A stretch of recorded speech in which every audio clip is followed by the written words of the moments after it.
ओम शांति। आप संपन्न व कर्मातीत बनने की धुन लगाओ. இப்போது நிறைந்தவராகவும் கர்மாதீத நிலையுடையவராகவும் ஆவதற்கான ஆர்வத்தோடு செயல்படுங்கள். कर्मातीत अर्थात कर्म के वश होने वाला नहीं, लेकिन मालिक बन, अथॉरिटी बन, कर्मेंद्रियों के संबंध में आए, विनाशी कामना से न्यारा हो, कर्मेंद्रियों द्वारा कर्म कराए. கர்மாதீத் என்றாலே கர்மத்திற்கு வசப்படுபவர் அல்ல, மாறாக எஜமானராகி அத்தாரிட்டியாகி கர்மேந்திரியங்களை பயன்படுத்தக்கூடியவர். அழியக்கூடிய ஆசைகளுக்கு அப்பாற்பட்ட கர்மேந்திரியங்களின் மூலமாக கர்மங்களை செய்விக்கக்கூடியவர்.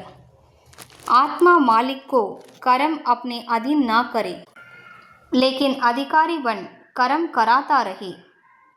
ஆத்மா என்ற எஜமானனை கர்மம் தனக்கு அடிமையாக்கக்கூடாது, மாறாக அவர் அதிகாரியாகி கர்மங்களை செய்வித்து கொண்டே இருக்க வேண்டும். कराने वाला बन कर्म कराना, इसको कहेंगे कर्म के संबंध में आना. செய்விக்கக்கூடியவராக இருந்து கர்மங்களை செய்விப்பது என்பதுதான் கர்மத்தின் சம்பந்தத்தில் வருவதாகும். कर्मातीत आत्मा संबंध में आती है, बंधन में नहीं.